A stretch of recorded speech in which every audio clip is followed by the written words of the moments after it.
ਪਿਛਲੇ 2 ਹਫ਼ਤੇ ਤੋਂ ਜਿਹੜੀ ਰਿਸਰਚ ਚੱਲ ਰਹੀ ਹੈ ਉਹ ਸ਼ੋ ਕਰ ਰਹੀ ਹੈ ਅਗਰ ਮਾਮਲੇ ਆ ਵੀ ਰਹੇ ਆ ਤੇ ਜ਼ਿਆਦਾ 40 ਸਾਲ ਤੋਂ ਥੱਲੇ ਉਮਰ ਦੇ ਵਿੱਚ ਬਹੁਤਾ ਮਾਤਰਾ ਦੇ ਵਿੱਚ ਕੋਵਿਡ ਪੋਜ਼ਿਟਿਵ ਆ ਰਹੇ ਆ।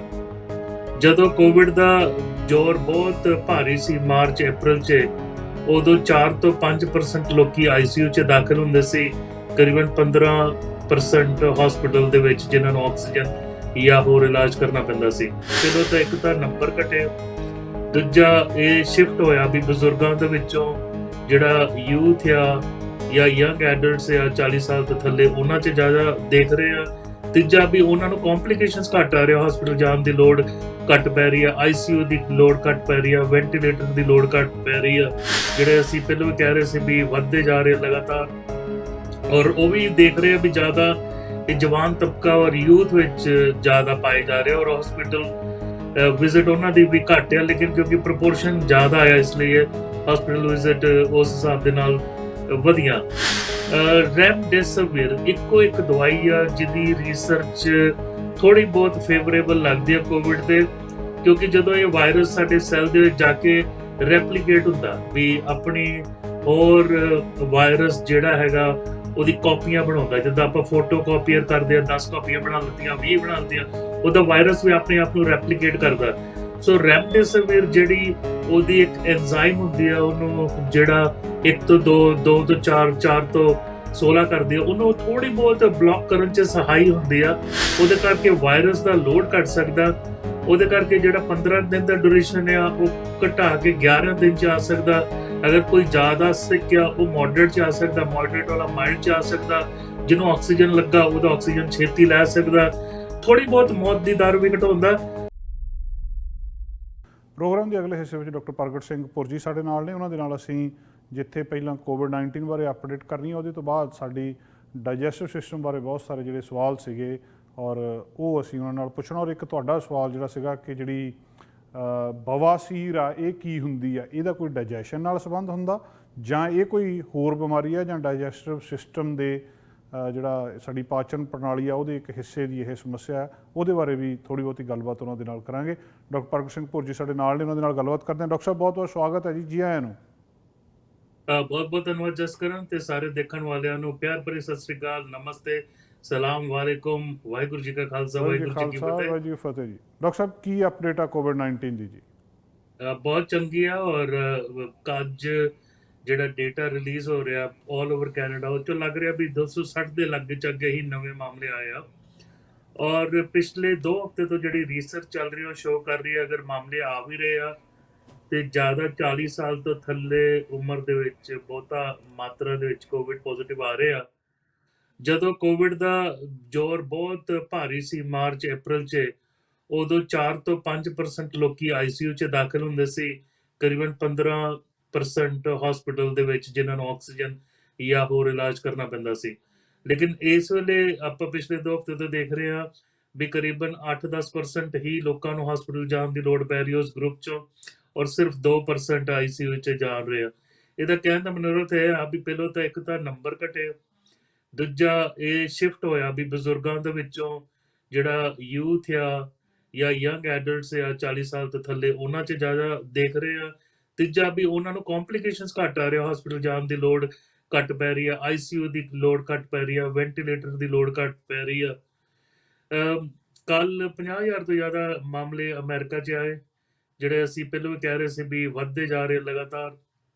ਔਰ ਉਹ ਵੀ ਦੇਖ ਰਹੇ ਆ ਵੀ ਜ਼ਿਆਦਾ ਇਹ ਜਵਾਨ ਤਬਕਾ ਔਰ ਯੂਥ ਵਿੱਚ ਜ਼ਿਆਦਾ ਪਾਏ ਜਾ ਰਹੇ ਔਰ ਹਸਪੀਟਲ ਵਿਜ਼ਿਟ ਉਹਨਾਂ ਦੀ ਵੀ ਘੱਟ ਆ, ਲੇਕਿਨ ਕਿਉਂਕਿ ਪ੍ਰੋਪੋਰਸ਼ਨ ਜ਼ਿਆਦਾ ਆਇਆ ਇਸ ਲਈ ਹਸਪੀਟਲ ਵਿਜ਼ਿਟ ਉਸ ਹਿਸਾਬ ਦੇ ਨਾਲ ਵਧੀਆ। ਰੈਮਡੇਸਿਵਿਰ ਇੱਕੋ ਇੱਕ ਦਵਾਈ ਆ ਜਿਹਦੀ ਰਿਸਰਚ ਥੋੜੀ ਬਹੁਤ ਫੇਵਰੇਬਲ ਲੱਗਦੀ ਆ ਕੋਵਿਡ ਤੇ, ਕਿਉਂਕਿ ਜਦੋਂ ਇਹ ਵਾਇਰਸ ਸਾਡੇ ਸੈੱਲ ਦੇ ਵਿੱਚ ਜਾ ਕੇ ਰੈਪਲੀਕੇਟ ਹੁੰਦਾ ਵੀ ਆਪਣੀ ਹੋਰ ਵਾਇਰਸ ਜਿਹੜਾ ਹੈਗਾ ਉਹਦੀ ਕਾਪੀਆਂ ਬਣਾਉਂਦਾ। ਜਿੱਦਾਂ ਆਪਾਂ ਫੋਟੋ ਕਾਪੀਅਰ ਕਰਦੇ ਆ, 10 ਕਾਪੀਆਂ ਬਣਾ ਲਿੱਤੀਆਂ, 20 ਬਣਾ ਲਿੱਤੀਆਂ, ਉਹਦਾ ਵਾਇਰਸ ਵੀ ਆਪਣੇ ਆਪ ਨੂੰ ਰੈਪਲੀਕੇਟ ਕਰਦਾ। ਸੋ ਰੈਮਡੇਸਿਵਿਰ ਜਿਹੜੀ ਉਹਦੀ ਇੱਕ ਐਂਜ਼ਾਈਮ ਹੁੰਦੀ ਆ, ਉਹਨੂੰ ਜਿਹੜਾ 1 ਤੋਂ 2, 2 ਤੋਂ 4, 4 ਤੋਂ 16 ਕਰਦੀ ਆ, ਉਹਨੂੰ ਥੋੜੀ ਬਹੁਤ ਬਲੌਕ ਕਰਨ 'ਚ ਸਹਾਈ ਹੁੰਦੀ ਆ। ਉਹਦੇ ਕਰਕੇ ਵਾਇਰਸ ਦਾ ਲੋਡ ਘਟ ਸਕਦਾ, ਉਹਦੇ ਕਰਕੇ ਜਿਹੜਾ 15 ਦਿਨ ਦਾ ਡਿਊਰੇਸ਼ਨ ਆ ਉਹ ਘਟਾ ਕੇ 11 ਦਿਨ ਚ ਆ ਸਕਦਾ। ਅਗਰ ਕੋਈ ਜ਼ਿਆਦਾ ਸਿੱਕ ਆ ਉਹ ਮੋਡਰੇਟ ਚ ਆ ਸਕਦਾ, ਮੋਡਰੇਟ ਵਾਲਾ ਮਾਈਲਡ ਚ ਆ ਸਕਦਾ, ਜਿਹਨੂੰ ਆਕਸੀਜਨ ਲੱਗਾ ਉਹਦਾ ਆਕਸੀਜਨ ਛੇਤੀ ਲੈ ਸਕਦਾ, ਥੋੜੀ ਬਹੁਤ ਮੌਤ ਦੀ ਦਰ ਵੀ ਘਟਾਉਂਦਾ।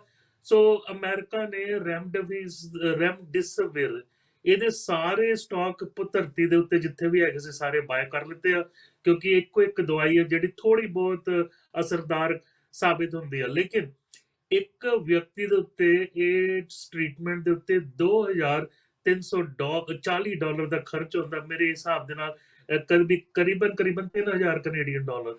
ਸੋ ਬਹੁਤ ਮਹਿੰਗੀ ਆ। ਅਮਰੀਕਾ ਨੇ ਸਾਰੇ ਇਹਦੇ ਸਟਾਕ ਪਰਚੇਸ ਕਰ ਰਿਹਾ ਆਲ ਓਵਰ ਦ ਵਰਲਡ ਰੈਮਡੇਸਿਵਿਰ। ਬਾਕੀ ਕੋਈ ਵੱਡੀ ਡਿਵੈਲਪਮੈਂਟ ਨਹੀਂ ਆ ਰਹੀ। ਸਵੀਡਨ ਜਿੱਥੇ ਤੁਹਾਨੂੰ ਪਤਾ ਲੋਕਡਾਊਨ ਨਹੀਂ ਹੋਇਆ ਸੀ, ਜੀ ਉੱਥੇ ਉਹਨਾਂ ਦੇ ਸਾਇੰਟਿਸਟ ਨੇ ਕਿਹਾ ਵੀ ਹਾਂ ਅਸੀਂ ਮੰਨਦੇ ਆ ਵੀ 2-3 ਮਹੀਨੇ 'ਚ ਐਂਟੀਬਾਡੀ ਲੈਵਲ ਘਟਦੇ ਆ, ਲੇਕਿਨ ਉਹ ਕਹਿੰਦੇ ਜਿਹੜੇ ਟੀ ਸੈੱਲ ਆ ਜਿਹੜੇ ਵਾਇਰਸ ਨੂੰ ਫੇਰ ਵੀ ਕਿਲ ਕਰ ਸਕਦੇ ਆ ਉਹ ਅਜੇ ਵੀ ਥੋੜੇ ਲੰਬੇ ਅਰਸੇ ਤੱਕ ਰਹਿੰਦੇ ਆ। ਸੋ ਇੱਕ ਥੋੜਾ ਜਿਹਾ ਫੇਰ ਸਾਨੂੰ ਇੱਕ ਹੋਪ ਨਜ਼ਰ ਆ ਰਹੀ ਆ ਵੀ ਅਗਰ ਅਸੀਂ ਐਂਟੀਬਾਡੀ ਲੈਵਲ ਮੈਜ਼ਰ ਕਰਦੇ ਆ ਉਹ ਘਟ ਰਹੀ ਆ, ਲੇਕਿਨ ਇਮਿਊਨ ਸਿਸਟਮ ਅਜੇ ਵੀ ਸਮਰੱਥ ਹੈਗਾ ਆਪਣੇ ਦੂਜੇ ਕੋਈ ਪੈਮਾਨੇ ਤੋਂ ਵੀ ਇਸ ਕੋਵਿਡ ਦੇ ਵਾਇਰਸ ਨੂੰ ਫੌਤ ਕੀਤਾ ਜਾ ਸਕੇ। ਹੋਰ ਬਾਕੀ ਇੰਨੀ ਕੋਈ ਖਾਸ ਡਿਵੈਲਪਮੈਂਟ ਨਹੀਂ ਹੋਈ। ਅੱਜ ਸਵੇਰੇ ਮੈਂ ਬੰਬੇ ਮੈਂ ਕੰਟੈਕਟ ਕਰ ਰਿਹਾ ਸੀ ਤੇ ਉੱਥੇ ਬੁਰਾ ਹਾਲ ਹੋਇਆ ਪਿਆ। ਲਾਕਡਾਊਨ 31 ਜੁਲਾਈ ਤੱਕ ਹੈਗਾ। ਕਾਫੀ ਵੱਡੀ ਮਾਤਰਾ 'ਚ ਕੇਸਿਸ ਵੱਧ ਰਹੇ ਆ, ਹਸਪੀਟਲ ਭਰੇ ਪਏ ਆ, ਡੈਥ ਰੇਟ ਵੱਧਦੀ ਜਾ ਰਹੀ ਆ। ਜਿਹੜੇ ਅਮਰੀਕਾ ਦੇ ਵਿੱਚ ਕੇਸਿਸ ਆ ਬਹੁਤ ਜ਼ਿਆਦਾ ਵੱਧ ਰਹੇ, ਕੀ ਇਹ ਚਿੰਤਾ ਦਾ ਵਿਸ਼ਾ ਜੀ? ਹਾਂਜੀ, ਡਾਕਟਰ ਐਂਥਨੀ ਫੌਸੀ ਜਿਹੜੇ ਕਹਿੰਦੇ ਆ ਵੀ ਉਹ ਹੈਰਾਨ ਨਹੀਂ ਹੋਣਗੇ ਅਗਰ 1 ਲੱਖ ਕੇਸਿਸ ਵੀ ਅਗਰ ਐਵਰੀ ਡੇ ਵਧਣ। ਹੁਣ ਇਸ ਵੇਲੇ ਆਪਾਂ 11 ਮਿਲੀਅਨ ਦੇ ਲਾਗੇ ਗਲੋਬਲੀ ਅੱਪੜ ਗਏ ਹੋਏ ਆ ਔਰ ਇਹ ਰੈਪਿਡਲੀ ਜਿਹੜਾ ਹੈਗਾ ਵਧਣਾ, ਉਹਦੇ 2-3 ਰੀਜ਼ਨ ਦੱਸ ਰਹੇ ਡਾਕਟਰ ਐਂਥਨੀ ਫੌਸੀ। ਉਹ ਕਹਿੰਦੇ ਇੱਕ ਤਾਂ ਇਹ ਆ ਵੀ ਇਹ ਵਾਇਰਸ ਹੁਣ ਯੂਥ ਔਰ ਯੰਗ ਐਡਲਟਸ ਤੇ ਜ਼ਿਆਦਾ ਪਾਇਆ ਜਾ ਰਿਹਾ, ਉਹ ਜ਼ਿਆਦਾ ਐਕਟਿਵ ਨੇ, ਉਹ ਜਿਹੜੀ ਫਿਜ਼ੀਕਲ ਡਿਸਟੈਂਸ ਆ, ਹੈਂਡ ਵਾਸ਼ਿੰਗ ਤੇ ਹੋਰ ਚੀਜ਼ਾਂ ਉਹਦੀ ਉਲੰਘਣਾ ਬਹੁਤ ਜ਼ਿਆਦਾ ਕਰ ਰਹੇ ਆ, ਏਦਾਂ ਉਹਨਾਂ ਦਾ ਕਹਿਣਾ। ਦੂਜੀ ਗੱਲ ਇਹ ਵੀ ਹੋ ਸਕਦੀ ਹੈ ਵੀ ਇਹਦੀ ਟੈਸਟਿੰਗ ਵੀ ਵਧੀਆ। ਤੁਹਾਨੂੰ ਪਤਾ ਮੁੱਢਲੇ ਦਿਨਾਂ 'ਚ ਨਾ ਸਾਡੇ ਕੋਲ ਟੈਸਟ ਕਿਟ ਹੁੰਦੀ ਸੀ। ਇੱਥੇ BC ਦੇ ਵਿੱਚ ਬ੍ਰਿਟਿਸ਼ ਕੋਲੰਬੀਆ 'ਚ ਵੀ ਡਾਕਟਰ ਬੋਨੀ ਹੈਨਰੀ ਨੇ ਬੜੇ ਸਟ੍ਰਿਕਟ ਗਾਈਡਲਾਈਨ ਰੱਖੇ ਸੀ ਵੀ ਜਿਹੜਾ ਹਸਪੀਟਲ 'ਚ ਦਾਖਲ ਹੋ ਰਿਹਾ ਜਾਂ ਹੈਲਥ ਕੇਅਰ ਵਰਕਰ ਆ ਉਹਦਾ ਹੀ ਚੈੱਕਅਪ ਹੋਊਗਾ ਕੋਵਿਡ ਦਾ, ਬਾਕੀਆਂ ਨੂੰ ਘਰ ਭੇਜਿਆ ਜਾਂਦਾ ਸੀ ਕਿਉਂਕਿ 95% ਤੋਂ ਜ਼ਿਆਦਾ ਤੇ ਉੱਦਾਂ ਹੀ ਰਾਜੀਬਾਜੀ ਹੋ ਜਾਂਦੇ ਆ। ਲੇਕਿਨ ਹੁਣ ਅਮਰੀਕਾ ਦੇ ਵਿੱਚ, ਕੈਨੇਡਾ ਦੇ ਵਿੱਚ ਔਰ ਬਾਕੀ ਕਾਫੀ ਮੁਲਕਾਂ ਦੇ ਵਿੱਚ ਰੈਪਿਡ ਡਾਇਗਨੋਸਿਸ, ਈਜ਼ੀ ਐਕਸੈਸ ਮਿਲ ਰਿਹਾ, ਇਸ ਲਈ ਲੋਕੀ ਜ਼ਿਆਦਾ ਵੀ ਚੈੱਕਅਪ ਕਰਵਾ ਰਹੇ ਨੇ। ਡਾਕਟਰ ਸਾਹਿਬ ਜਿਹੜਾ ਇਹ ਕਹਿ ਰਹੇ ਸੀ ਕਿ ਅੱਜ ਇੱਕ ਖਬਰ ਆਈ ਸੀ ਕਿ ਜਿਹੜੀ ਵੈਕਸੀਨ ਆ ਉਹ ਅਮਰੀਕਾ ਨੇ ਕਿਹਾ ਵੀ ਅਸੀਂ ਦਸੰਬਰ ਤੱਕ ਲੈ ਆਵਾਂਗੇ ਜਾਂ ਵੱਧ ਤੋਂ ਵੱਧ ਅਗਲੇ ਸਾਲ ਦੇ ਸ਼ੁਰੂ ਵਿੱਚ। ਕੀ ਅਪਡੇਟ ਆ ਜੀ? ਉਦੋਂ ਜਦੋਂ ਵੈਕਸੀਨ ਆ ਗਈ ਤਾਂ ਉਹਦੇ ਤੋਂ ਬਾਅਦ ਸਾਰਾ ਕੁਝ ਨਾਰਮਲ ਹੋਣ ਨੂੰ ਕਿੰਨਾ ਕੁ ਸਮਾਂ ਲੱਗੂਗਾ ਔਰ ਇਹਦੇ ਬਾਰੇ ਕੋਈ ਟਰੈਕ ਹੈ ਕਿੱਥੇ ਪਹੁੰਚੇ ਅਸੀਂ ਜੀ? ਦੇਖੋ ਜਿਹੜੇ ਉਹ ਕਹਿ ਰਹੇ ਆ ਦਸੰਬਰ ਜਨਵਰੀ, ਉਹ ਆਪਟਿਮਿਜ਼ਮ ਹੈਗਾ ਵੀ ਇੱਕ ਆਸ਼ਾ ਦੀ ਕਿਰਨ ਹੈਗੀ ਆ। ਲੇਕਿਨ ਦੇਖੋ ਜਦ ਤੱਕ ਵੈਕਸੀਨਸ ਦੀ ਪੂਰੀ ਟ੍ਰਾਇਲ ਨਹੀਂ ਹੁੰਦੀ, ਜਿਹੜੀ ਫੇਜ਼ 3 ਟ੍ਰਾਇਲ ਆ ਹੁਣ ਆਰੰਭ 'ਚ ਆਈ ਆ ਔਰ ਇਹਨੂੰ ਚਲਦੇ ਕਈ ਮਹੀਨੇ ਲੱਗਣੇ ਆ। ਇਹ 40,000 ਤੋਂ 60,000 ਲੋਕਾਂ ਦੇ ਉੱਤੇ ਕੀਤੀ ਜਾਂਦੀ ਹੈ, ਪੂਰੇ ਵਰਲਡ ਵਾਈਡ ਕੀਤੀ ਜਾਂਦੀ ਆ। 6 ਮਹੀਨੇ ਤੋਂ ਲੈ ਕੇ 100 ਸਾਲ ਤੱਕ ਜਿਹੜਾ ਵਿਅਕਤੀ ਆ ਉਹਨਾਂ ਦੇ ਉੱਤੇ ਦੇਖੀ ਜਾਂਦੀ ਆ, ਕਿੰਨਾ ਐਂਟੀਬਾਡੀ ਲੈਵਲ ਬਣਦਾ, ਕਿੰਨੇ ਸਾਈਡ ਇਫੈਕਟ ਹੁੰਦੇ ਆ, ਉਹ ਸਾਰਾ ਕੁਝ ਜਿਹੜਾ ਡੇਟਾ ਹੈਗਾ ਸਿੰਥੇਸਾਈਜ਼ ਕਰਨਾ ਪੈਣਾ। ਦੂਜੀ ਗੱਲ ਇਹ ਹੈਗੀ ਆ ਵੀ ਜਿੱਦਾਂ ਅਸੀਂ ਕਿਹਾ ਵੀ ਨੈਚੁਰਲ ਕੋਵਿਡ ਦੇ ਇਨਫੈਕਸ਼ਨ ਤੋਂ ਬਾਅਦ ਵੀ ਬਹੁਤ ਲੰਬੇ ਅਰਸੇ ਤੱਕ ਸਾਡੇ ਅੰਦਰ ਐਂਟੀਬਾਡੀਜ਼ ਨਹੀਂ ਰਹਿੰਦੀ। ਉਹ ਵੀ ਡੇਟਾ ਦੇਖਣਾ ਪੈਂਦਾ ਵੀ ਜਿਨ੍ਹਾਂ ਨੂੰ ਵੈਕਸੀਨ ਦਿੰਦੇ ਆ ਉਹਨਾਂ ਦੀ ਐਂਟੀਬਾਡੀਜ਼ ਕਿੰਨੇ ਲੈਵਲ ਤੱਕ ਰਹਿੰਦੀ ਆ, ਕੀ ਇਹ 6 ਮਹੀਨੇ ਰਹਿੰਦੀ ਆ, ਵੱਡੀ ਮਾਤਰਾ ਤੱਕ ਰਹਿੰਦੀ ਆ, ਕੀ ਸਾਨੂੰ ਇਹ ਵੈਕਸੀਨ ਹਰ ਸਾਲ ਲਾਉਣਾ ਪਊਗਾ ਜਿੱਦਾਂ ਅਸੀਂ ਫਲੂ ਦਾ ਸ਼ਾਟ ਹਰ ਸਾਲ ਲਾਉਂਦੇ ਆ। ਇਸ ਵੇਲੇ ਜਿਹੜਾ ਕੋਵਿਡ ਵਾਇਰਸ ਹੈ ਉਹ 33 ਮਿਊਟੇਸ਼ਨ ਕਰ ਚੁੱਕਿਆ, ਵੀ 33 ਵਾਰ ਆਪਣਾ ਮੂੰਹ ਮਾਂਦਰਾ ਉਹ ਬਦਲ ਚੁੱਕਿਆ। ਜਿਹੜਾ ਵੈਸਟ ਦੇ ਵਿੱਚ ਵਾਇਰਸ ਆ ਉਹ ਚਾਈਨਾ ਨਾਲੋਂ ਜ਼ਿਆਦਾ ਘਾਤਕ ਆ। ਉਹਦਾ ਨਾਂ ਹੈਗਾ G614, ਉਹਨਾਂ ਨੇ ਨਾਂ ਰੱਖਿਆ। ਜਿਹੜੇ ਨਾ ਸਾਡੇ 4 ਕੋਡਿੰਗ ਪ੍ਰੋਟੀਨਸ ਹੁੰਦੇ ਆ, ਐਡੀਨੋਸਿਨ, ਥਾਈਮਿਨ, ਸਾਈਟੋਸਿਨ ਤੇ ਗੁਆਨਿਨ। ਜਿਹੜਾ ਗੁਆਨਿਨ ਦਾ G ਪ੍ਰੋਟੀਨ ਹੈ ਜਿਹਦੇ ਨਾਲ ਸਪਾਈਕ ਜ਼ਿਆਦਾ ਬਣਦੀਆਂ, ਉਹ ਵਾਇਰਸ 'ਚ ਜ਼ਿਆਦਾ ਪਾਇਆ ਜਾ ਰਿਹਾ, ਉਹਦਾ ਨਾਮ G614 ਰੱਖਿਆ। ਔਰ ਸਾਡੇ ਨਾਰਥ ਅਮਰੀਕਾ ਦੇ ਵਿੱਚ ਔਰ ਸਾਊਥ ਅਮਰੀਕਾ ਦੇ ਵਿੱਚ ਜ਼ਿਆਦਾ ਇਹ ਮਿਊਟੇਸ਼ਨ ਅਸੀਂ ਦੇਖ ਰਹੇ ਨੇ। ਸੋ ਇਹ ਵੀ ਇੱਕ ਮਤਲਬ ਨਿਊਜ਼ ਹੈਗੀ ਵੀ ਜਿਹੜੀ ਜ਼ਿਆਦਾ ਲੋਕੀ ਚਾਈਨਾ ਨਾਲੋਂ ਜ਼ਿਆਦਾ ਇੱਥੇ ਉਹਨਾਂ ਨੂੰ ਸੰਤਾਪ ਭੋਗਣਾ ਪਿਆ, ਜ਼ਿਆਦਾ ਡੈਥ ਹੋਈਆਂ, ਜ਼ਿਆਦਾ ਵਾਇਰਸ ਵਿਰੂਲੈਂਟ ਆ, ਮੀਨਸ ਉਹਦੀ ਤਾਕਤ ਕਹਿ ਲਓ ਜਾਂ ਉਹਦਾ ਜਿਹੜਾ ਫੈਲਾਅ ਆ ਜਾਂ ਜਿਹਦਾ ਉਹਦਾ ਅਸਰ ਆ ਉਹ ਜ਼ਿਆਦਾ ਆ, ਜਿਹੜਾ ਵਾਇਰਸ ਸ਼ੁਰੂ ਹੋਇਆ ਸੀ ਅਰੰਭਤਾ 'ਚ ਵੂਹਾਨ 'ਚ। ਸੋ ਅਸੀਂ ਦੇਖਣਾ ਹੈ ਵੈਕਸੀਨੇਸ਼ਨ ਦੇ ਵਿੱਚ ਵੀ ਕਿੰਨੀ ਸਫਲਤਾ ਮਿਲਦੀ ਹੈ, ਉਸ ਤੋਂ ਬਾਅਦ ਵੈਕਸੀਨੇਸ਼ਨ ਦਿੱਤੀ ਜਾਊਗੀ। ਲੇਕਿਨ ਵੈਕਸੀਨੇਸ਼ਨ ਆਵਾਮ ਤੱਕ ਆਉਂਦਿਆਂ ਆਉਂਦਿਆਂ ਬਹੁਤ ਟਾਈਮ ਲੱਗੂਗਾ। ਪਹਿਲੋਂ ਜਿਹੜੇ ਹੈਗੇ ਆ ਐਟ ਰਿਸਕ ਪੋਪੂਲੇਸ਼ਨ ਨੂੰ ਦਿੱਤਾ ਜਾਊਗਾ, ਜਿਹੜੇ ਰੈਸੀਡੈਂਸ਼ੀਅਲ ਕੇਅਰ ਹੋਮ 'ਚ ਜਿਹੜੇ ਬਜ਼ੁਰਗ ਨੇ, ਜਿਨ੍ਹਾਂ ਨੂੰ ਮਲਟੀਪਲ ਹੈਲਥ ਪ੍ਰੋਬਲਮ ਆ, ਜਿਨ੍ਹਾਂ ਨੂੰ ਰਿਸਕ ਬਹੁਤ ਜ਼ਿਆਦਾ ਵੀ ਇਹਨਾਂ ਨੂੰ ਕੋਵਿਡ ਹੋਇਆ ਤੇ ਸ਼ਾਇਦ ਹਸਪੀਟਲ ਜਾਣਾ ਪਏਗਾ। ਦੂਜਾ ਜਿਹੜੇ ਹੈਲਥ ਕੇਅਰ ਵਰਕਰ ਆ, ਜਿਹੜੇ ਐਸੈਂਸ਼ੀਅਲ ਵਰਕਰ ਆ, ਜਿਹੜੇ ਰੋਜ਼ ਹੀ ਇਸ ਕਾਰਜ ਤੋਂ ਲੰਘਣ ਦਾ ਹੁੰਦਾ ਵੀ ਉਹਨਾਂ ਨੂੰ ਇਨਫੈਕਸ਼ਨ ਦੇ ਚਾਂਸਸ ਵੱਧ ਸਕਦੇ। ਉਸ ਤੋਂ ਬਾਅਦ ਹੌਲੀ ਹੌਲੀ ਟ੍ਰਿਕਲ ਹੋਊਗਾ। ਜਿੱਥੇ ਮਰਜ਼ੀ ਵੈਕਸੀਨ ਮੈਨੂਫੈਕਚਰ ਹੋਵੇ ਇਨੀਸ਼ੀਅਲੀ, ਲੇਕਿਨ ਉਹਦੀ ਮਾਸ ਪ੍ਰੋਡਕਸ਼ਨ ਹਿੰਦੁਸਤਾਨ 'ਚ ਬਹੁਤ ਹੁੰਦੀ, ਕਿਉਂਕਿ ਉਹਨਾਂ ਕੋਲ ਬਹੁਤ ਵੱਡੀ ਲੈਬ ਹੈਗੀ ਹੈ Pune, Serum Institute of India. Poona ਵਾਲੀ ਫੈਮਿਲੀ ਆ, ਦੇਖੋ ਪੂਨਾ ਨਾਂ ਬਣਿਆ ਪੂਨਾ ਵਾਲਾ ਕਰਕੇ ਫੈਮਿਲੀ ਉਹਨਾਂ ਦੇ ਨਾਂ ਤੇ, ਔਰ 80% ਵਰਲਡ ਦੀ ਸਾਰੀ ਵੈਕਸੀਨ ਇੰਡੀਆ ਤੋਂ ਹੀ ਬਣ ਕੇ ਆਉਂਦੀ ਆ, ਭਾਵੇਂ ਉਹਦੀ ਰਿਸਰਚ ਜਿੱਥੇ ਮਰਜ਼ੀ ਹੋਈ ਹੋਵੇ। ਡਾਕਟਰ ਸਾਹਿਬ, ਇੱਕ ਅਸੀਂ ਜਿਹੜੀ ਗੱਲਬਾਤ ਤੁਹਾਡੇ ਨਾਲ ਕੀਤੀ ਸੀ, ਸਿਲਸਿਲਾ ਸ਼ੁਰੂ ਕੀਤਾ ਸੀ ਪਾਚਨ ਪ੍ਰਣਾਲੀ ਬਾਰੇ, ਸਾਡੇ ਡਾਈਜੈਸਟਿਵ ਸਿਸਟਮ ਬਾਰੇ, ਉਹਦੇ ਵਿੱਚ ਇੱਕ ਦਰਸ਼ਕਾਂ ਦਾ ਸਵਾਲ ਆਇਆ ਸੀ ਕਿ ਜਿਹੜੀ ਬਵਾਸੀਰ ਆ ਜਾਂ ਜਿਹੜਾ ਸਾਡੀ ਪਾਚਨ ਪ੍ਰਣਾਲੀ, ਜਿਹੜੀ ਸਾਡਾ ਡਾਈਜੈਸਟਿਵ ਟਰੈਕ ਆ, ਉਹਦੇ ਐਂਡ 'ਤੇ ਜਾ ਕੇ ਜਿਹੜੇ ਕੁਛ ਗੜਬੜ ਹੁੰਦੀ ਆ, ਇਹਦਾ ਸੰਬੰਧ ਖਾਣੇ ਨਾਲ ਆ? ਕੀ ਇਹ ਸਾਡੇ ਪਾਚਨ ਦੀ ਕੋਈ ਪ੍ਰੋਬਲਮ ਆ ਜਾਂ ਇਹ ਕੋਈ ਹੋਰ ਚੀਜ਼ ਹੁੰਦੀ ਆ ਜੀ? ਹਾਂਜੀ, ਬਵਾਸੀਰ ਜਿਹਨੂੰ ਆਪਾਂ ਅੰਗਰੇਜ਼ੀ 'ਚ ਪਾਇਲਸ ਵੀ ਕਹਿੰਦੇ ਆ, PILES, ਜਾਂ ਜਿਹੜਾ ਮੈਡੀਕਲ ਨਾਂ ਹੈਗਾ ਹੈਮਰੋਇਡਸ ਆ, HEMORRHOIDS। ਹੁਣ ਜਿਹੜਾ ਨਾ ਸਾਡਾ ਅਖੀਰਲਾ ਆਂਤੜੀ ਦਾ ਹਿੱਸਾ, ਜਿਹੜਾ ਵੱਡੀ ਆਂਤੜੀ ਆ, ਕੋਲੋਨ ਆ ਨਾ, ਉਹ ਇਸ ਟਾਈਪ ਬਣਦਾ, ਉਹਨੂੰ ਕਹਿੰਦੇ ਸਿਗਮੋਇਡ ਕੋਲੋਨ। ਉਹ ਫੇਰ ਜਾ ਕੇ ਰੈਕਟਮ, RECTUM, ਉਹਦੇ ਵਿੱਚ ਉਹਨੇ ਮਟੀਰੀਅਲ ਪਾਉਣਾ। ਰੈਕਟਮ ਏਦਾਂ ਬੰਦ ਆ, ਜਦੋਂ ਫਿਲ ਇਨ ਹੋਇਆ ਉੱਥੋਂ ਸਿਗਨਲ ਮੇਰੇ ਬ੍ਰੇਨ ਨੂੰ ਪਹੁੰਚਣਾ ਵੀ ਮੈਨੂੰ ਟੱਟੀ ਆਈ ਆ, ਮੈਂ ਜਾ ਕੇ ਕਰਨਾ। ਔਰ ਰੈਕਟਮ ਦੇ ਥੱਲੇ ਸਪਿੰਟਰ, ਜਿਹੜਾ ਸਾਡਾ ਹੋਲ ਆ, ਜਿਹੜਾ ਆਪਾਂ ਕੰਟਰੋਲ ਕਰ ਸਕਦੇ ਆ। ਅਗਰ ਸਾਨੂੰ ਆਈ ਵੀ ਆ ਤੇ ਅਸੀਂ ਰੋਕ ਸਕਦੇ ਆ, ਔਰ ਜਦੋਂ ਆਪਾਂ ਉਹਨੂੰ ਰਿਲੈਕਸ ਕਰਦੇ ਆ ਤਾਂ ਹੀ ਟੱਟੀ ਜਿਹੜੀ ਟਾਇਲਟ 'ਚ ਜਾਂਦੀ ਆ। ਹੁਣ ਜਿਹੜਾ ਸਪਿੰਟਰ ਆ ਔਰ ਰੈਕਟਮ ਦਾ ਜੰਕਸ਼ਨ ਆ, ਉੱਥੇ ਨਾ ਪੜਦੇ ਆ, ਜਿੱਦਾਂ ਤੁਹਾਨੂੰ ਪਤਾ ਪੁਰਾਣੇ ਟਾਈਮ ਤੇ ਥੀਏਟਰ ਦੇ ਉਹ ਗੋਲ ਗੋਲ ਅੰਬ੍ਰੇਲਾ ਟਾਈਪ ਪੜਦੇ ਉੱਪਰ ਨੂੰ ਜਾਂਦੇ ਹੁੰਦੇ ਸੀ, ਜਾਂ ਅਜੇ ਵੀ ਕੋਈ ਮਿਊਜ਼ੀਕਲ ਸ਼ੋਅ ਹੋਏ ਉਹਦੇ 'ਚ ਹੁੰਦਾ, ਉਦਾਂ ਦੇ ਨਾ ਪੜਦੇ ਆ, ਉਹਨੂੰ ਕਹਿੰਦੇ ਫੋਲਡਸ। ਔਰ ਉਹਦੇ ਵਿੱਚ ਨਾ ਖੂਨ ਦੀ ਛੋਟੀਆਂ ਛੋਟੀਆਂ ਨਸਾਂ। ਸੋ ਜਦੋਂ ਉਹ ਪੜਦੇ ਮੋਟੇ ਹੋ ਜਾਣ, ਖੂਨ ਦੀ ਨਸਾਂ ਜਿਹੜੀਆਂ ਹੈਗੀਆਂ ਭਾਰੀਆਂ ਹੋ ਜਾਣ, ਔਰ ਪਰਦਿਆਂ ਦਾ ਸਪੋਰਟ ਕਮਜ਼ੋਰ ਹੋ ਜਾਏ, ਉਹ ਬਾਹਰ ਜਾ ਕੇ ਡਿੱਗਣਾ ਸ਼ੁਰੂ ਹੋ ਜਾਂਦੇ ਆ, ਉਹਨੂੰ ਕਹਿੰਦੇ ਪਾਇਲਸ ਜਾਂ ਬਵਾਸੀਰ। ਉਹਦਾ ਮੇਨ ਕਾਰਨ ਹੁੰਦਾ ਕਬਜੀ। ਕਬਜ਼ ਕਰਕੇ ਜਦੋਂ ਜ਼ੋਰ ਲੱਗਦਾ, ਉਹ ਜਿਹੜੇ ਫੋਰਸ ਦਾ ਜਿਹੜਾ ਸਪੋਰਟ ਸਿਸਟਮ ਹੁੰਦਾ ਉਹ ਖਰਾਬ ਹੋ ਜਾਂਦਾ ਤੇ ਉਹ ਥੱਲੇ ਨੂੰ ਡਿੱਗਦਾ। ਕਈਆਂ ਨੂੰ ਬਵਾਸੀਰ ਬਹੁਤ ਤੰਗ ਕਰਦੀ ਹੈ, ਡਾਕਟਰ ਫੇਰ ਵੀ ਕਹਿੰਦੇ ਆ ਤੁਸੀਂ ਟਿਊਬ ਲਾਓ, ਖਾਣਾ ਠੀਕ ਕਰੋ, ਮਿਰਚਾਂ ਘੱਟ ਖਾਓ, ਫਾਈਬਰ ਜ਼ਿਆਦਾ ਲਓ, ਖਾਣਾ ਮੋਸਟਲੀ ਵੈਜੀਟੇਰੀਅਨ ਬੇਸ ਰੱਖੋ, ਪਾਣੀ ਜ਼ਿਆਦਾ ਕਰੋ। ਐਡਲਟਸ ਦੇ ਵਿੱਚ ਅਗਰ ਨਹੀਂ ਕਾਬੂ ਆਉਂਦੀ ਤਾਂ ਉਹਨੂੰ ਬੈਂਡ ਕਰ ਦਈਦਾ। ਸਮਝੋ ਹੁਣ ਮੇਰੀ ਉਂਗਲ ਆ, ਮੈਂ ਇਹਨੂੰ ਐਨ ਬਿਲਕੁਲ ਕੰਪਰੈਸ ਕਰ ਦੇਵਾਂ ਜਾਂ ਬਹੁਤ ਵੱਡੇ ਧਾਗੇ ਦੇ ਨਾਲ ਬੰਨ ਜਾਵਾਂ ਤੇ ਮੇਰੀ ਉਂਗਲ ਨੀਲੀ ਹੋਣੀ ਸ਼ੁਰੂ ਹੋ ਜਾਏਗੀ, ਉਹਦੀ ਬਲੱਡ ਸਪਲਾਈ ਕੰਪਰੋਮਾਈਜ਼ ਹੋਣੀ ਸ਼ੁਰੂ ਹੋ ਜਾਏਗੀ। ਉਦਾਂ ਹੀ ਜਿਹੜਾ ਬੈਂਡ ਪਾ ਕੇ ਨਾ ਚੁੰਡੀ ਵਾਂਗਰ ਜਿਹੜਾ ਪਾਇਲ ਆ ਉਹਦੇ ਉੱਤੇ ਦਰਦ ਤਾਂ ਥੋੜੀ ਹੁੰਦੀ ਹੈ, ਪੇਨ ਕਿਲਰ ਦਿੰਦੇ ਆ, ਉਹਦੇ ਬਾਅਦ ਹੌਲੀ ਹੌਲੀ ਉਹ ਪਾਇਲ ਦਾ ਜਿਹੜਾ ਹਿੱਸਾ, ਉਹਨੂੰ ਬਲੱਡ ਨਹੀਂ ਮਿਲਦਾ, ਉਹ ਡਿੱਗ ਕੇ ਪਾਇਲ ਖਤਮ ਹੋ ਜਾਂਦੀ ਆ। ਬੱਚਿਆਂ 'ਚ, ਮੈਂ ਬੱਚਿਆਂ 'ਚ ਵੀ ਦੇਖਦਾ, ਉਹਦਾ ਮੇਨ ਕਾਰਨ ਇਹ ਹੁੰਦਾ ਕਬਜ਼। ਲੇਕਿਨ ਬੱਚਿਆਂ 'ਚ ਅਸੀਂ ਸਰਜੀਕਲ ਪ੍ਰੋਸੀਜਰ ਨਹੀਂ ਕਰਦੇ, ਜਦੋਂ ਉਹਨਾਂ ਦੀ ਕਬਜ਼ ਠੀਕ ਕਰਦੇ ਆ ਉਹਨਾਂ ਦੀ ਪਾਇਲਸ ਰਿਕਵਰ ਹੋ ਜਾਂਦੇ, ਕਈ ਵਾਰ 6 ਮਹੀਨੇ ਵੀ ਲੱਗਦੇ, ਸਾਲ ਵੀ ਲੱਗਦਾ। ਸੋ ਇਹਨੂੰ ਆਪਾਂ ਪਾਇਲਸ ਕਹਿੰਦੇ ਆ, ਔਰ ਇਹ ਸਾਡੇ ਵੱਡੀ ਆਂਤੜੀ ਦੇ ਬਿਲਕੁਲ ਐਂਡ ਤੇ ਹੈਗੀ ਆ। ਮੇਨ ਰੀਜ਼ਨ ਇਹਦਾ ਹੈਗਾ ਕਬਜ਼। ਵੋਮਿਟਿੰਗ ਆ, ਇਹਦਾ ਕੀ ਕਾਰਨ ਹੁੰਦਾ? ਜਿਹੜੀਆਂ ਬਾਰ-ਬਾਰ ਕਈਆਂ ਨੂੰ ਖਾਣ ਦੇ ਨਾਲ ਹੀ ਜਿਹੜੀ ਵੋਮਿਟਿੰਗ ਸ਼ੁਰੂ ਹੋ ਜਾਂਦੀ ਆ, ਇਹ ਕੋਈ ਸਾਡਾ ਵਾਲਵ ਹੁੰਦਾ ਜਾਂ ਇਹਦਾ ਕੀ ਸੰਬੰਧ ਹੁੰਦਾ ਜੀ?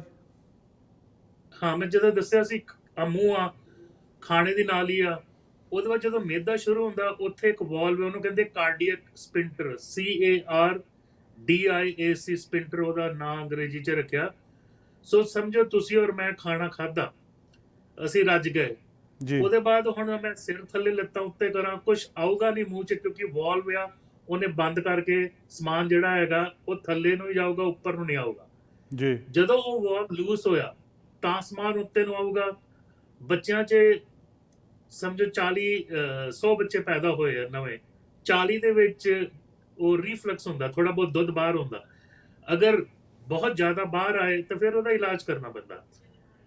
ਐਡਲਟਸ ਦੇ ਵਿੱਚ ਜਦੋਂ ਮੈਂ ਦੱਸਿਆ ਸੀ ਲਹਿਰਾਂ ਹੁੰਦੀਆਂ ਪੈਰਿਸਟਾਲਸਿਸ, ਉਹ ਯੂਨੀ ਡਾਇਰੈਕਸ਼ਨਲ ਆ, ਵੀ ਇੱਥੋਂ ਚੱਲ ਕੇ ਉਹਨੇ ਥੱਲੇ ਨੂੰ ਜਾਣਾ। ਜਦੋਂ ਰਿਵਰਸ ਹੋਈਆਂ ਤੇ ਉਹਨਾਂ ਨੇ ਜਿਹੜਾ ਹੈਗਾ ਸਮਾਨ ਉੱਤੇ ਨੂੰ ਪੰਪ ਕਰਨਾ। ਕਈ ਵਾਰ ਸਾਡੇ ਕੋਲ ਗਲਤ ਖਾ ਹੋ ਜਾਂਦਾ, ਕਈ ਵਾਰ ਸਾਡੇ ਮਿਹਦੇ 'ਚ ਆਂਤੜੀਆਂ 'ਚ ਵਾਇਰਸ ਦਾ ਇਨਫੈਕਸ਼ਨ ਹੁੰਦਾ, ਮੋਸਟਲੀ ਕੈਨੇਡਾ 'ਚ, ਜਿਹਨੂੰ ਆਪਾਂ ਸਟਮਕ ਫਲੂ ਕਹਿੰਦੇ ਆ। ਕਈ ਵਾਰ ਕੋਈ ਖਾਣੇ ਦੇ ਵਿੱਚ ਸਾਡੀ ਬਾਡੀ ਨੂੰ ਐਲਰਜੀ ਮਹਿਸੂਸ ਹੁੰਦੀ ਆ, ਉਹਦੇ ਕਰਕੇ ਵੀ ਉਲਟੀਆਂ ਹੁੰਦੀਆਂ। ਹੁਣ ਦੇਖੋ ਉਲਟੀਆਂ ਦਾ ਜਿਹੜਾ ਸੈਂਟਰ ਆ ਉਹ ਹੈਗਾ CTZ, chemo receptor trigger zone. ਇਹ ਇੱਕ ਸੈਂਸਰ ਸਾਡੇ ਬ੍ਰੇਨ 'ਚ ਆ, ਜੀ ਉੱਥੋਂ ਦੀ ਸਿਗਨਲ ਮਿਲਦਾ। ਕਈ ਵਾਰ ਉੱਥੇ ਵੀ ਪ੍ਰੋਬਲਮ ਹੋ ਸਕਦੀ ਆ। ਕਈ ਵਾਰ ਮੈਂ ਦੇਖਦਾ ਜਦੋਂ ਆਪਾਂ ਹਿਸਟਰੀ ਲੈਂਦੇ ਆ, ਬਹੁਤਾਤ 99% ਬੱਚੇ ਜਾਂ 99.9% ਵੀ ਕਹਿ ਲਓ, ਉਹਨਾਂ 'ਚ ਕੋਈ ਵੱਡੀ ਸਮੱਸਿਆ ਨਹੀਂ ਹੁੰਦੀ, ਤੁਸੀਂ ਫਿਗਰ ਆਊਟ ਕਰ ਲਈਦਾ।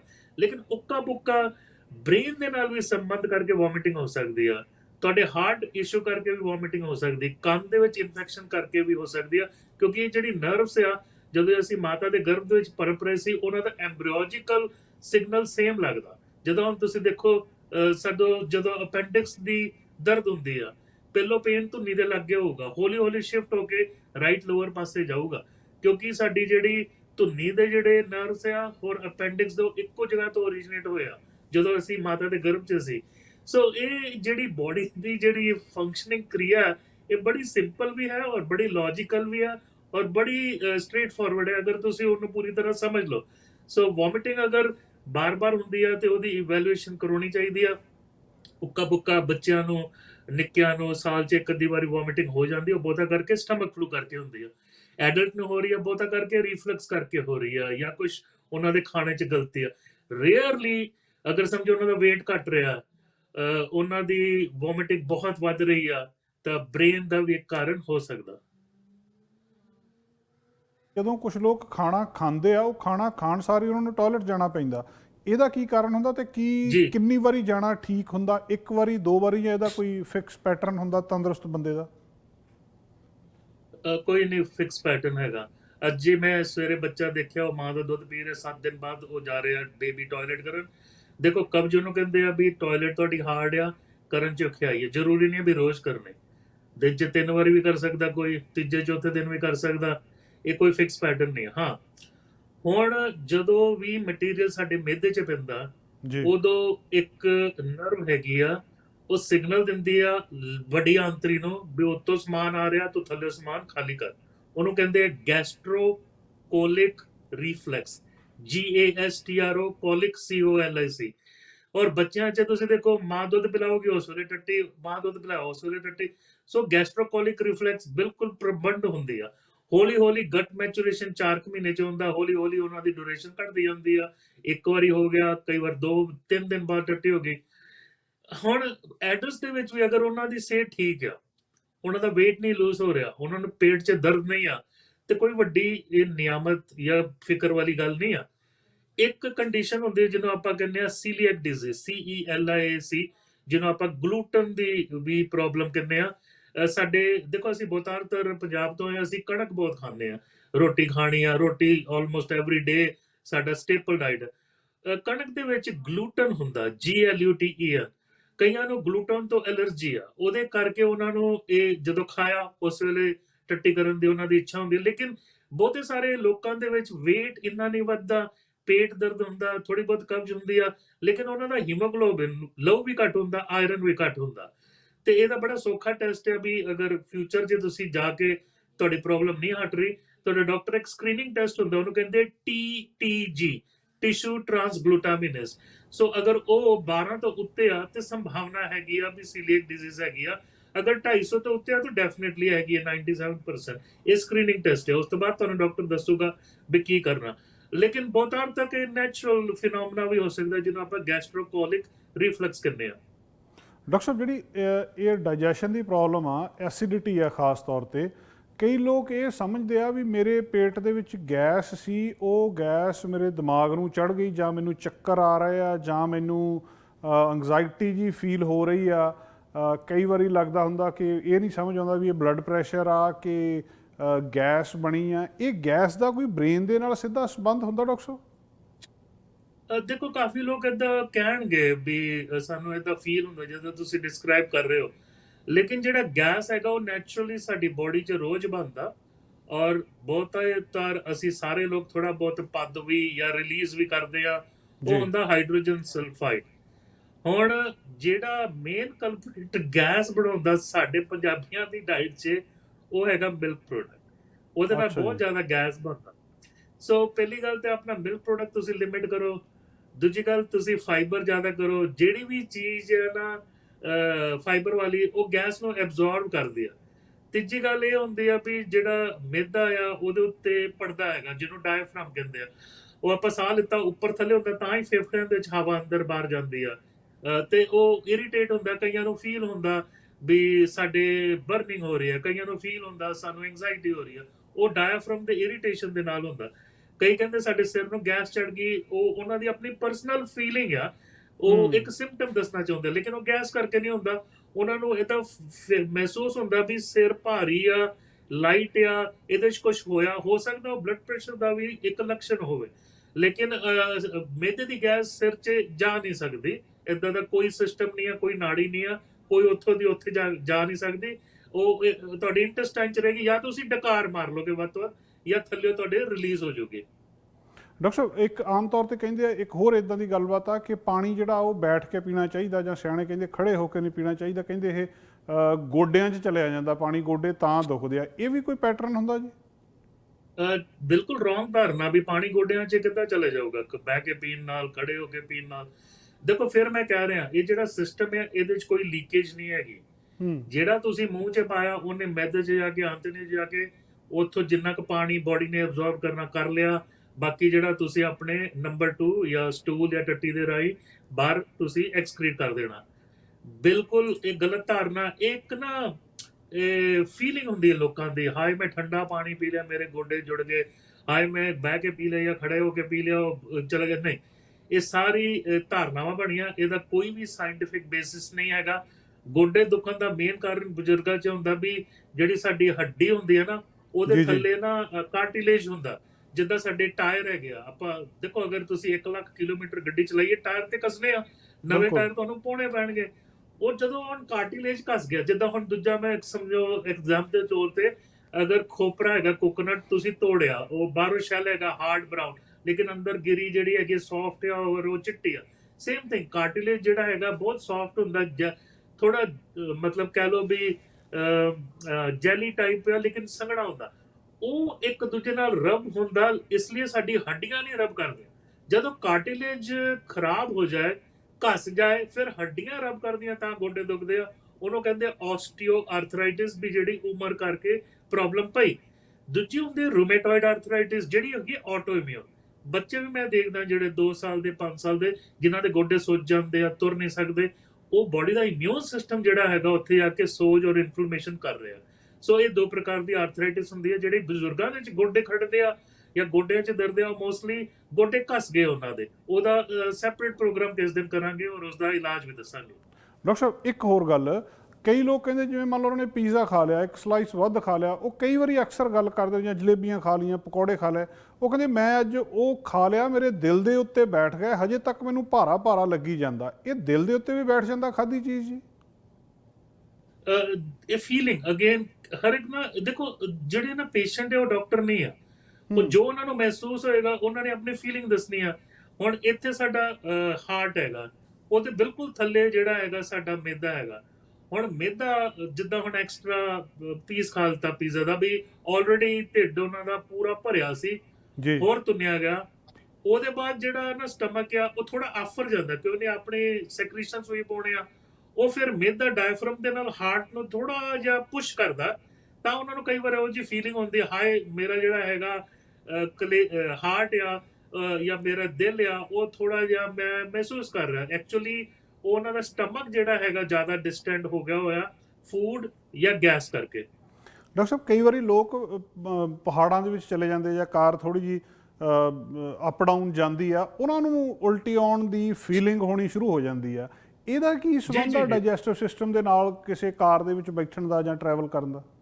ਮੈਂ ਤੁਹਾਨੂੰ ਪਹਿਲਾਂ ਵੀ ਦੱਸਿਆ ਸੀ ਵੀ ਰੇਅਰਲੀ ਬ੍ਰੇਨ ਵੀ, ਜਿਹਨੂੰ ਕੀਮੋ ਰਿਸੈਪਟਿਵ ਟ੍ਰਿਗਰ ਜ਼ੋਨ ਕਹਿੰਦੇ ਆ, ਜਿਹੜੀ ਤੁਸੀਂ ਕੰਡੀਸ਼ਨ ਡਿਸਕ੍ਰਾਈਬ ਕਰ ਰਹੇ ਆ, ਇਹਦਾ ਮੈਡੀਕਲ ਨੇਮ ਹੈਗਾ ਮੋਸ਼ਨ ਸਿਕਨੈਸ। ਵੀ ਜਦੋਂ ਵੀ ਆਪਾਂ ਮੋਸ਼ਨ 'ਚ ਹੋਈਏ, ਬੱਸ 'ਚ ਹੋਈਏ, ਟ੍ਰੇਨ 'ਚ ਹੋਈਏ, ਕਾਰ 'ਚ ਹੋਈਏ, ਜਿਹੜੇ ਸਾਡੇ ਕੰਨ ਦੇ ਅੰਦਰਲੇ ਹਿੱਸੇ ਆ, ਉਹੀ ਤੇ ਸਾਨੂੰ ਸਿਗਨਲ ਦੱਸਦੇ ਆ ਵੀ ਤੁਸੀਂ ਬੈਠੇ ਹੋ ਜਾਂ ਮੋਸ਼ਨ 'ਚ ਹੋ। ਕਈਆਂ ਦਾ ਜੋ ਸਿਗਨਲ ਹੈ ਉਹ ਸਿੰਕ ਨਹੀਂ ਹੁੰਦਾ, ਤਾਂ ਬ੍ਰੇਨ ਜਿਹੜਾ ਉਹ ਲਾਈਕ ਨਹੀਂ ਕਰਦਾ, ਇਸ ਲਈ ਉਹਨਾਂ ਨੂੰ ਉਦੋਂ ਹੀ ਉਲਟੀ ਹੁੰਦੀ, ਅੱਗੇ ਪਿੱਛੇ ਨਹੀਂ ਹੁੰਦੀ। ਉਹਦਾ ਬੜਾ ਸੌਖਾ ਇਲਾਜ ਹੈਗਾ, ਗ੍ਰੈਵਲ ਓਵਰ ਦਾ ਕਾਊਂਟਰ ਹੈਗੀ, ਲੇਕਿਨ ਮੜੀ ਉਹਦਾ ਨੀਂਦ ਆਉਂਦੀ ਆ। ਅਗਰ ਕੋਈ ਵਿਅਕਤੀ ਡਰਾਈਵ ਨਹੀਂ ਕਰ ਰਿਹਾ ਤੇ ਉਹ ਗ੍ਰੈਵਲ ਲੈ ਸਕਦਾ, ਉਹਨੂੰ ਫਰਕ ਪਊਗਾ। ਦੂਜਾ ਸਕੋਪੋਲਾਮੀਨ ਪੈਚਸ ਮਿਲਦੇ, SCOPOLAMINE, ਉਹ ਤੁਸੀਂ ਪੈਚ ਲਾ ਲਓ, ਉਹ 12 ਤੋਂ 14 ਘੰਟੇ ਤੁਹਾਨੂੰ ਵੋਮਿਟਿੰਗ ਨਹੀਂ ਹੋਏਗੀ, ਕਿਉਂਕਿ ਉਹ ਤੁਹਾਡਾ ਵੋਮਿਟਿੰਗ ਵਾਲਾ ਸੈਂਟਰ ਆ, ਉਹਨੂੰ ਸਪਰੈਸ ਕਰਦਾ ਵੀ ਤੁਸੀਂ ਵੋਮਿਟ ਨਹੀਂ ਕਰਨੀ। ਸੋ ਤੁਹਾਡਾ ਜਿਹੜਾ ਹੈਗਾ ਟਰੈਵਲ ਜਿਹੜਾ ਹੈਗਾ ਉਹ ਸੁਖਦਾਈ ਹੋ ਜਾਂਦਾ, ਤੁਹਾਨੂੰ ਫੀਲਿੰਗ ਨਹੀਂ ਹੁੰਦੀ। ਸੋ ਇਹਨੂੰ ਅੰਗਰੇਜ਼ੀ 'ਚ ਕਹਿੰਦੇ ਆ ਮੋਸ਼ਨ ਸਿਕਨੈਸ। ਔਰ ਸਾਰੇ ਕੋਲ ਸਮਾਰਟਫੋਨ ਹੈਗੇ, ਗੂਗਲ 'ਚ ਜਾ ਕੇ ਤੁਸੀਂ ਦੇਖ ਵੀ ਸਕਦੇ ਹੋ, ਬੜੀ ਬੇਸਿਕ ਟ੍ਰੀਟਮੈਂਟ ਹੈ, ਇਟਸ ਫੁਲੀ ਟ੍ਰੀਟੇਬਲ। ਔਰ ਬਹੁਤੇ ਸਾਰੇ ਵਿਅਕਤੀ ਆ ਤੋਂ ਆਊਟਗਰੋ ਵੀ ਹੋ ਜਾਂਦੇ ਆ, ਵੀ ਸ਼ਾਰਟ ਟਾਈਮ ਵਾਸਤੇ ਹੋਇਆ, ਫਿਰ ਹੌਲੀ ਹੌਲੀ ਉਹ ਆਪੇ ਲੱਭ ਲੈਂਦੇ ਆ ਇਹਦੀ ਕੋਈ ਨਾ ਕੋਈ ਜੁਗਾੜਮੈਂਟ। ਉਹ ਘੱਟ ਪਹਿਲੋਂ ਖਾਣਾ ਖਾਂਦੇ ਆ, ਜਾਂ ਕੋਈ ਖਾਣੇ 'ਚ ਤਬਦੀਲੀ ਕਰ ਲੈਂਦੇ ਆ, ਜਾਂ ਗ੍ਰੈਵਲ ਲੈ ਲੈਂਦੇ ਆ, ਜਾਂ ਸਕੋਪੋਲਾਮੀਨ ਪੈਚ ਲਾ ਲੈਂਦੇ ਆ, ਤਾਂ ਕਿ ਉਹ ਆਪੇ ਹੀ ਆਪਣਾ ਉਹ ਜਿਹੜਾ ਇਹਨੂੰ ਰਿਕਵਰੀ ਦਾ ਪਾਥਵੇ ਵੀ ਲੱਭ ਲੈਂਦੇ ਆ। ਡਾਕਟਰ ਸਾਹਿਬ ਬਹੁਤ ਬਹੁਤ ਮਿਹਰਬਾਨੀ। ਆਖਰ ਦੇ ਵਿੱਚ ਕੋਈ ਸੁਨੇਹਾ ਜੀ ਸਾਡੇ ਦਰਸ਼ਕਾਂ ਲਈ? ਸੁਨੇਹਾ ਇਹੀ ਆ ਵੀ 6 ਮਹੀਨੇ ਹੋ ਗਏ ਕੋਵਿਡ ਨੂੰ, ਲੇਕਿਨ ਕੋਵਿਡ ਸਾਡੇ ਕੋਲ ਕਈ ਵਰੇ ਤੱਕ ਰਹੂਗਾ। ਭਾਵੇਂ ਅਸੀਂ ਦਵਾਈਆਂ ਦੇ ਉੱਤੇ ਫੋਕਸ ਕਰ ਲਈਏ, ਵੈਕਸੀਨ ਦੇ ਉੱਤੇ ਫੋਕਸ ਕਰ ਲਈਏ, ਲੇਕਿਨ ਹੱਥ ਜੋੜ ਕੇ ਬੇਨਤੀ ਆ, ਅਸੀਂ ਬਹੁਤ ਸੋਹਣਾ ਕੀਤਾ ਬ੍ਰਿਟਿਸ਼ ਕੋਲੰਬੀਆ 'ਚ ਔਰ ਕੈਨੇਡਾ 'ਚ, ਔਰ ਸਾਨੂੰ ਵਾਹ ਮਿਲ ਰਹੀ ਆ ਪੂਰੇ ਸੰਸਾਰ ਤੋਂ। ਲੇਕਿਨ ਅਜੇ ਵੀ ਜਦੋਂ ਆਪਾਂ ਬਾਹਰ ਜਾਂਦੇ ਆ, ਉਦੋਂ ਫਿਜ਼ੀਕਲ ਡਿਸਟੈਂਸ ਘੱਟ ਤੋਂ ਘੱਟ 6 ਫੁੱਟ ਦਾ ਰੱਖੀਏ। ਮੈਂ ਦੇਖ ਰਿਹਾ ਬਹੁਤ ਸਾਰੇ ਫੰਕਸ਼ਨਸ ਜਿਹੜੇ ਆ ਉਹ ਹੋ ਰਹੇ ਆ, ਔਰ ਲੋਕੀ ਨਹੀਂ ਕਰ ਰਹੇ। ਦੂਜੀ ਇੱਕ ਬੈਡ ਨਿਊਜ਼ ਵੀ ਹਿੰਦੁਸਤਾਨ ਤੋਂ ਆਈ ਸੀ ਵੀ ਇੱਕ ਲਾੜਾ ਆ, ਉਹਦਾ ਵਿਆਹ ਹੋਇਆ, ਕੁਝ ਦਿਨਾਂ ਬਾਅਦ ਉਹ ਫੌਤ ਹੋ ਗਿਆ COVID-19, ਤੇ ਕਈ 19 ਵਿਅਕਤੀ ਔਰ 350 ਲੋਕੀ ਵਿਆਹ 'ਚ ਗਏ ਸੀ। ਮੇਰੇ ਖਿਆਲ ਨਾਲ ਮਿਡਲ ਜਾਂ ਅਪਰ ਇੰਡੀਆ 'ਚ, ਯੂਪੀ ਜਾਂ ਬਿਹਾਰ ਏਰੀਆ 'ਚ, ਮੱਧ ਪ੍ਰਦੇਸ਼, ਮੈਨੂੰ ਐਗਜ਼ੈਕਟਲੀ ਨਹੀਂ ਪਤਾ, ਮੈਨੂੰ ਅੱਜ ਸਵੇਰੇ ਬੰਬੇ ਤੋਂ ਦੱਸ ਰਿਹਾ ਸੀ ਕੋਈ। ਸੋ ਅਜੇ ਵੀ ਸਾਨੂੰ ਸੱਭਿਅ ਰਹਿਣ ਦੀ ਲੋੜ ਆ, hand washing soap and water ਦੇ ਨਾਲ। ਪਲੀਜ਼ ਮਾਸਕ ਪਾਓ ਜਦੋਂ ਆਪਾਂ ਬਾਹਰ ਜਾਂਦੇ ਹਾਂ। ਹਾਲਾਂਕਿ ਮਾਸਕ ਨੂੰ ਬ੍ਰਿਟਿਸ਼ ਕੋਲੰਬੀਆ 'ਚ ਮੈਂਡੇਟਡ ਨਹੀਂ ਆ, ਲੇਕਿਨ ਸਾਰੇ ਹੀ ਰਿਸਰਚ ਸ਼ੋ ਕਰਦੀ ਆ ਵੀ ਜਿਹੜੀ ਕੰਟਰੀਜ਼ ਨੇ ਅਰਲੀ ਮਾਸਕ ਯੂਜ਼ ਕੀਤਾ, ਉੱਥੇ ਕੋਵਿਡ ਘੱਟ ਹੋਇਆ ਔਰ ਡੈਥ ਘੱਟ ਹੋਈ। ਕੁਝ ਪ੍ਰੋਵਿੰਸ ਦੇ ਵਿੱਚ ਜੂਰਿਸਡਿਕਸ਼ਨ ਬਣਦੀ ਜਾ ਰਹੀ ਹੈ, ਕੁਝ ਸਿਟੀਜ਼ 'ਚ ਵੀ ਬਣਦੀ ਜਾ ਰਹੀ, ਖਾਸ ਕਰਕੇ ਟੋਰਾਂਟੋ, ਕਿਊਬੈਕ ਦੇ ਵਿੱਚ ਵੀ। ਲੇਕਿਨ ਮਾਸਕ ਜਿਹੜਾ ਹੈਗਾ ਕੁਛ ਨਹੀਂ ਹੋ ਚੱਲਿਆ ਤੁਹਾਡੇ ਕਾਰਬਨ ਡਾਈਆਕਸਾਈਡ ਨੂੰ, ਤੁਹਾਡੀ ਵੀ ਲਾਈਫ ਬਚ ਸਕਦੀ, ਕਿਸੇ ਹੋਰ ਦੇ ਵੀ ਬਚਾ ਸਕਦੇ ਹੋ। ਔਰ ਜ਼ਰੂਰੀ ਨਹੀਂ ਵੀ ਆਪਾਂ ਘੁੱਟ ਕੇ 8 ਘੰਟੇ ਪਾ ਕੇ ਰੱਖਣਾ, ਵਿੱਚ ਬ੍ਰੇਕ ਵੀ ਲੈ ਸਕਦੇ ਹੋ ਜਦੋਂ ਤੁਹਾਡੇ ਲਾਗੇ ਚਾਗੇ ਕੋਈ ਨਹੀਂ ਹੈਗਾ। ਲੇਕਿਨ ਜਦੋਂ ਤੁਸੀਂ ਕਰਾਊਡ 'ਚ ਜਾਂਦੇ ਹੋ ਜਾਂ ਟ੍ਰਾਂਜ਼ਿਟ 'ਤੇ ਜਾਂਦੇ ਹੋ ਜਾਂ ਕੋਈ ਗੈਦਰਿੰਗ 'ਚ ਜਾਂਦੇ ਹੋ, ਪਲੀਜ਼ ਮਾਸਕ ਪਾਓ, ਬਿਕੋਜ਼ ਮਾਸਕ ਸੇਵਸ ਲਾਈਵਸ। ਸੋ ਫਿਰ ਤੁਹਾਡੇ ਨਾਲ ਅਗਲੇ ਹਫ਼ਤੇ ਜੁੜਾਂਗੇ। ਖੁਸ਼ ਰਹੋ, ਆਬਾਦ ਰਹੋ, ਹੱਸਦੇ ਰਹੋ, ਵਸਦੇ ਰਹੋ। ਵਾਹਿਗੁਰੂ ਜੀ ਕਾ ਖਾਲਸਾ, ਵਾਹਿਗੁਰੂ ਜੀ ਕੀ ਫਤਿਹ। ਦੋਸਤੋ, ਇਸ ਤਰ੍ਹਾਂ ਡਾਕਟਰ ਪ੍ਰਗਟ ਸਿੰਘ ਭੁਰਜੀ, ਇਹਨਾਂ ਦੇ ਨਾਲ ਅਸੀਂ ਇੱਕ ਗੱਲਬਾਤ ਦਾ ਸਿਲਸਿਲਾ ਸ਼ੁਰੂ ਕੀਤਾ ਜਿੱਥੇ COVID-19 ਬਾਰੇ ਅਪਡੇਟ ਲੈਂਦੇ ਹਾਂ। ਉੱਥੇ ਅਸੀਂ ਇੱਕ ਮਸਲੇ ਬਾਰੇ, ਪਹਿਲਾਂ ਅਸੀਂ ਆਪਣੇ ਬਲੱਡ ਪ੍ਰੈਸ਼ਰ ਬਾਰੇ ਗੱਲਬਾਤ ਕੀਤੀ ਸੀ, ਸਰਕੂਲੇਟਰੀ ਸਿਸਟਮ ਬਾਰੇ। ਹੁਣ ਅਸੀਂ ਇਹਨਾਂ ਦੇ ਨਾਲ ਜਿਹੜਾ ਡਾਈਜੈਸਟਿਵ ਸਿਸਟਮ ਬਾਰੇ ਗੱਲਬਾਤ ਕਰ ਰਹੇ ਹਾਂ। ਸਾਡਾ ਪਾਚਨ ਪ੍ਰਣਾਲੀ ਕੀ ਆ, ਇਹਦੀਆਂ ਕਾਮਨ ਪ੍ਰੋਬਲਮਸ ਕੀ ਆ, ਔਰ ਉਹਨਾਂ ਕਾਮਨ ਪ੍ਰੋਬਲਮਸ ਦਾ ਇੱਕ ਐਕਸਪਰਟ ਉਹਨੂੰ ਕਿਸ ਤਰ੍ਹਾਂ ਦੇਖਦੇ ਔਰ ਉਹਦਾ ਹੱਲ ਕੀ ਹੁੰਦਾ। ਅੱਜ ਦਾ ਪ੍ਰੋਗਰਾਮ ਇੱਥੇ ਸਮਾਪਤ ਕਰਦੇ ਹਾਂ। ਸੋਮਵਾਰ ਫਿਰ ਤੁਹਾਡੇ ਨਾਲ ਮੁਲਾਕਾਤ ਹੋਏਗੀ। ਅਲਵਿਦਾ ਦੋਸਤੋ। ਸਾਡਾ ਹਰ ਇੱਕ ਪ੍ਰੋਗਰਾਮ ਵੇਖਣ ਤੇ ਸਾਡੇ ਨਾਲ ਜੁੜਨ ਲਈ ਸਬਸਕ੍ਰਾਈਬ ਕਰੋ ਚੈਨਲ ਪੰਜਾਬੀ ਤੇ ਨੋਟੀਫਿਕੇਸ਼ਨ ਲਈ ਬੈਲ ਆਈਕਨ ਵਾਲੇ ਬਟਨ ਤੇ ਕਲਿੱਕ ਕਰੋ।